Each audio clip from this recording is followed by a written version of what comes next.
Hello, and welcome to another episode of Turning Sparkly Cardboard Sideways. My name's Jimmy, Bancroft is behind the camera, and right here will be my personal phone number, 859-279-2405. If you have any questions, concerns, critiques on any deck profile or battles we post, please feel free to send me a message, or if you just want to say hi or share some of your deck tech, deck list ideas, please send me a message, and I'll try to reply as quickly as possible. Thank you. Hey everyone, welcome back to another exciting episode of Attack and Protections. Fluff here, and today I'm coming at you with another deck profile. Today we're going to look at the SS3 Reboot, and just kind of a backdrop to why I made this deck. I've been playing blue a lot recently. Draftbox 6 just came out. Draftbox 6 infamously contained the blue, or the silver bullets against blue.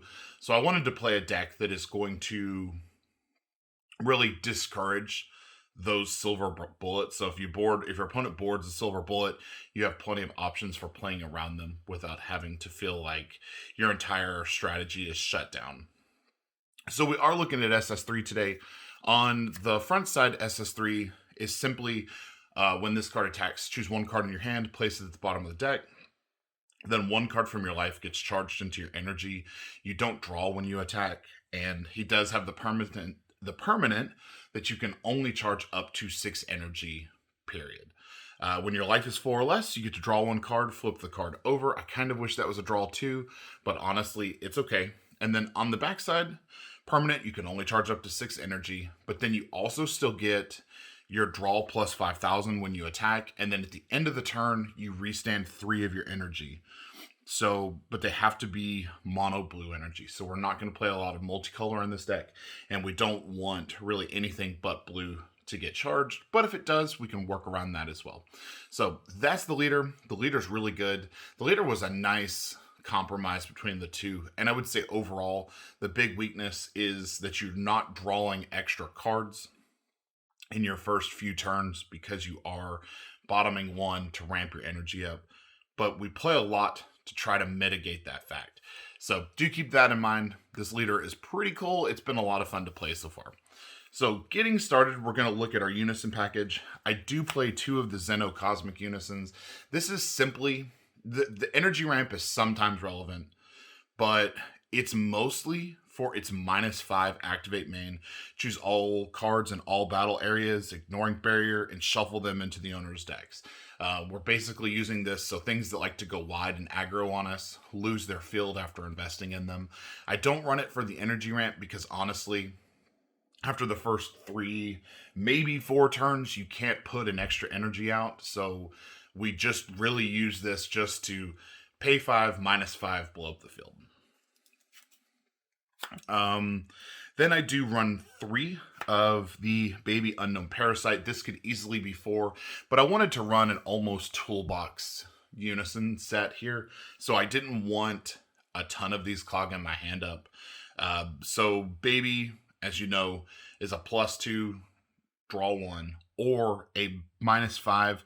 Your leader gets 15,000 double strike, and then you can activate counters from your hand by discarding 2 cards instead of paying its energy cost until the end of your opponent's next turn, which is really good. So we can use this, and then we can drop our babies for free. We can drop a couple of the other negates for free just by discarding 2 cards. So I do run 3 of these because I wanted the option to be able to resolve these effects if I needed them. Then we've got 2 of SS4 Son Goku Protector of the Earth. I'm only running 2 of these because they are specified 5, and they don't become live until much later in the game. But once they are live, they're incredibly good. I do run a way to recur these if I need to. So 5 specified blue, auto when you play this card, your opponent, during your opponent's next turn, they can't attack with battle cards unless they choose one of their battle cards with an energy cost of 2 or more and place it at the bottom of their deck. -1, you get to draw 2 cards, choose 1 card in your hand, and place it at the bottom of the deck. So it's a great way to cycle and control the quality of cards in our hand for what we need at the time. And then he's got -2, choose all of your opponent's battle cards, ignoring barrier, and return them to their owner's hand. So if they have stuff that are if they have things that are causing you problems on the field that they may not necessarily get to play very easily back from their hand. I'm thinking about the 6-drop Gogeta specifically type of stuff here where they can't be KO'd, but they can be sent back, or the 9-drop sends Shenron, just put it back in hand. Stuff like that. I do only run 2 of these because that -2 effect is not as good as the -5 on Zeno, but his auto, which prevents your opponent from being able to play battle or attack with battle cards unless they KO essentially one of their other cards, can be really disruptive. So if you play this -2, your opponent is probably going to have a bad time trying to apply pressure the next turn. So we do run 2 of those. That does it for our Unison lineup. Now, like I said, the deck is really vulnerable to draw, so I do run 4 draw apes in this.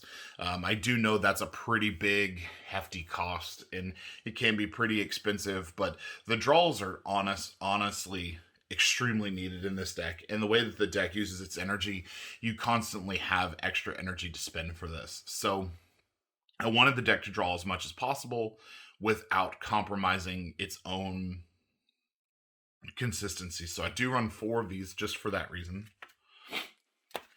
Then on the super combo front, I'm running 4 of the Vegeta Disciplined Warrior.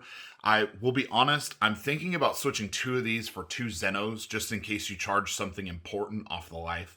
Like if you charged a Secret Rare or a Unison that you might want later in the game. So I will probably run 2 Vegeta, 2 Zeno, just for that fact. I do really enjoy this super combo, being able to place 1 at the bottom of the deck and draw 2. It's a great way to keep the quality of the cards in your hand as high as possible for the situation at hand. Then to apply pressure, we do run 2 Murray Chem. This card is absolutely fantastic. Barrier, double strike, activate main. Your opponent looks at the top card of their deck. If it's a battle card, this card gains 5,000 power and dual attack. So this is a big way to apply some big pressure as early as like turn 2 or turn 3, depending on how things shake out for you. So do like this card. It's really awesome, especially like casting 4 and then being able to restand 3. He's essentially effective a 1 cost that is a 25,000 double strike dual attack in most instances.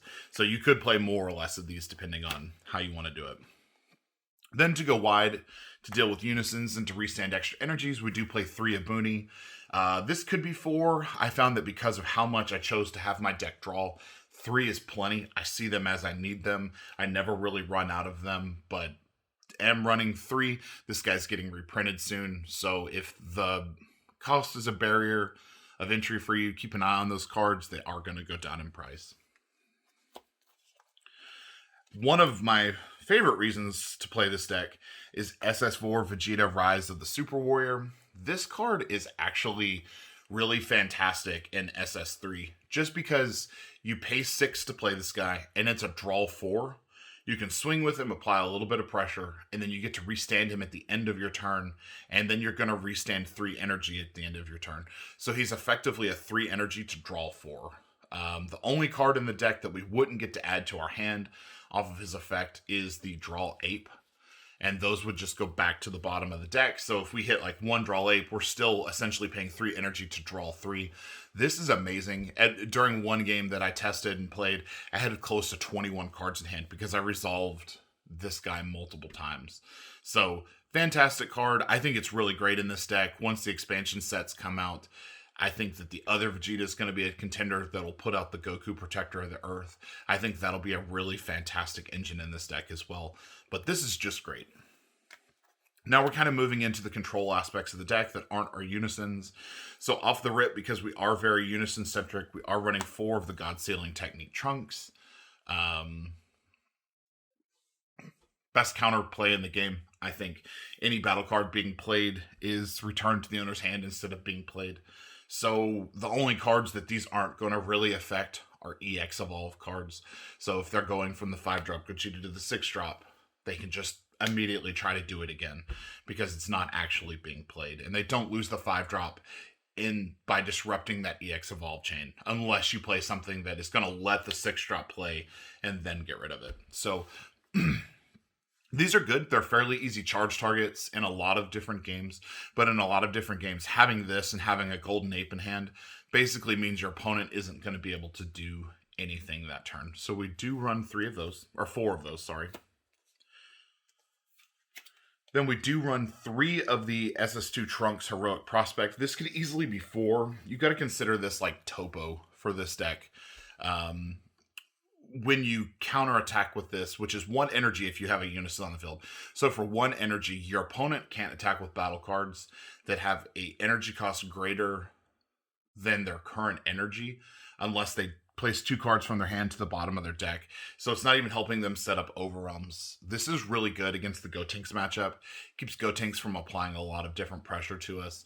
It's really good against the Brawly swap matchup where they're not going to be able to start going up their chain on turn 3. They're not going to be able to swing with their 4, 5, and 6 unless they want to lose a lot of resources in that. So this is really good against a multitude of different decks. Brawly BR really does not, or Dark Brawly really does not like this card because most of their cards that swing are like energy cost 6.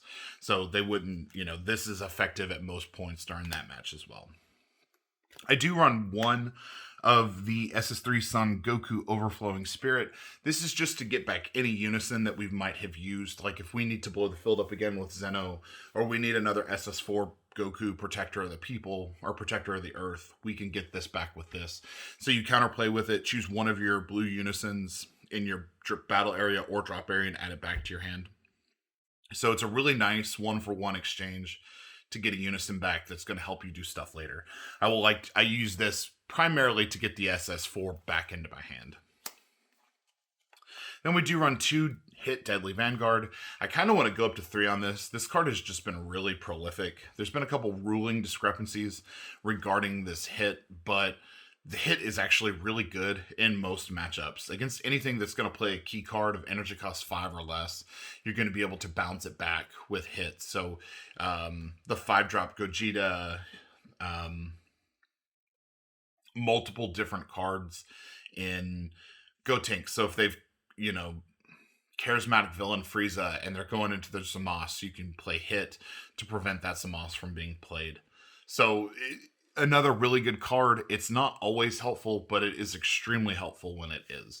So we do run 2 of those for that reason. More attack funneling. We've got the Vegeta Ready to Rumble. We play 3 of these, mainly because they're a 4 cost in this. But if we happen to activate Baby, it's just discard 2 to essentially tell your opponent to stop attacking or they're going to lose their energy tempo.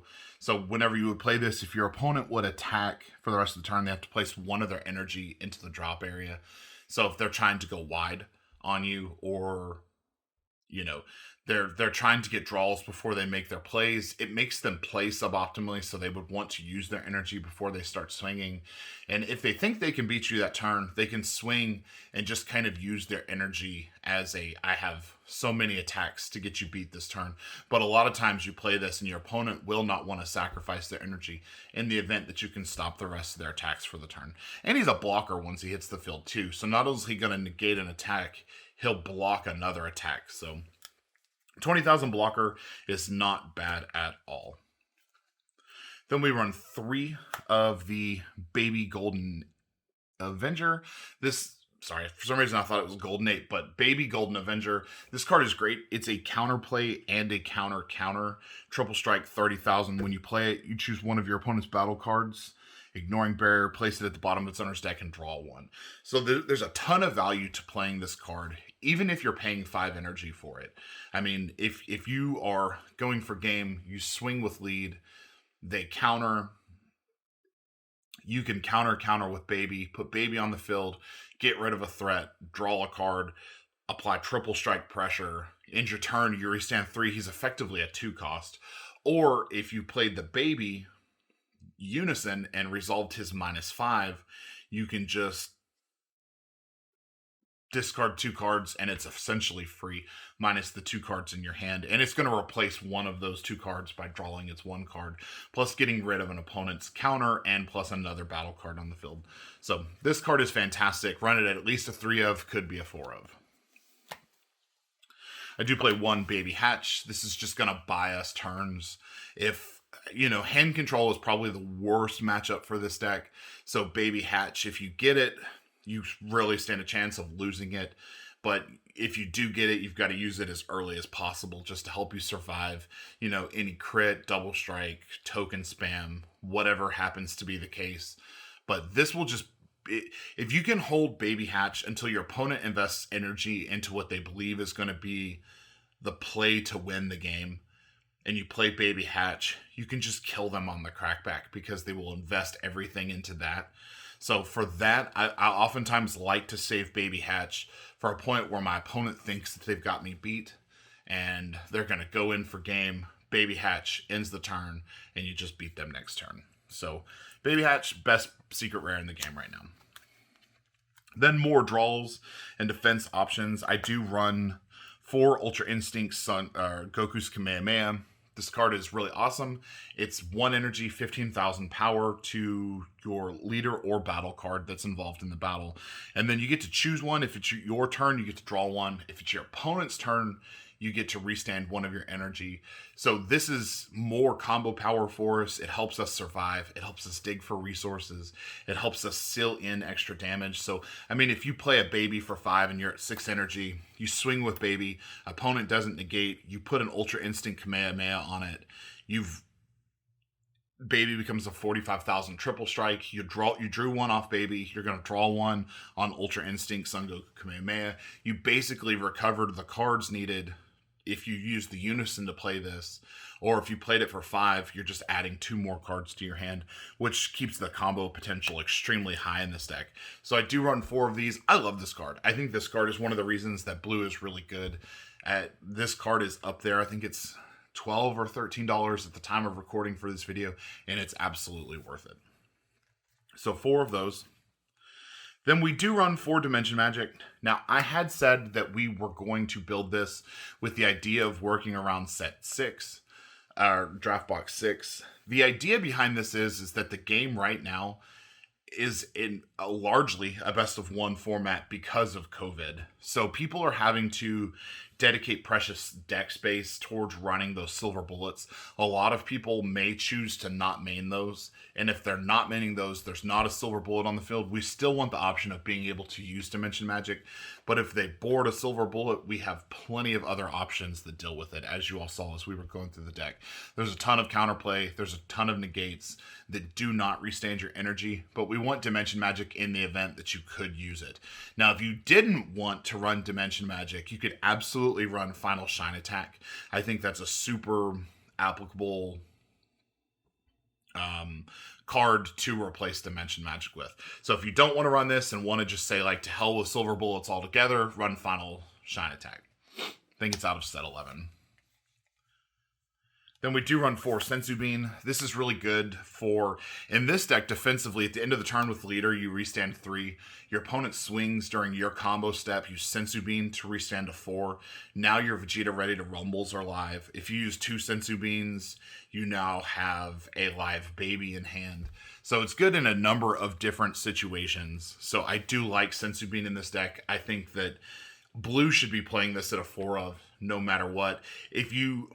Jimmy has always said, like, hey, I don't think that baby really needs Senzu Bean. He took Senzu Bean out, and he was like, gosh, I really wish I had Senzu Bean. Like, Senzu Bean is not always relevant in a matchup, but it's one of those cards that you'd rather have it, not need it, than need it and know you don't have it. So always run 4. I think it's good. If it's not applicable in the game that you're playing, charge them. But when it is applicable, it's really good. There's a reason that this card is from set 1 and is still like $3 to $5 each. Like, it is just a good card. And last but not least, we've got 1 All Too Easy. This is for the Invoker matchup. This is impartially for hand control or something that would discard this. It's 2 negates in 1 card. You can negate with it from your hand, and then you can also negate with it from your drop. So it's another option. You could even go more up on this. You could play like 2 of these, 3 of Dimension Magic. I just don't like the drop area having to rely on that because you have to discard a card, tap an energy, plus warp this from your drop. So it's a lot of resource investment on top of it being in the drop area. But it is still really good. And guys, that's it. That's my SS3 Reboot Deck. If you enjoyed what you've seen, please leave us a like below. If there's something that you want to see coming forward on the channel, leave us a comment. Make sure to hit that bell for notifications. As always, read your cards, know your plays, Fluff out.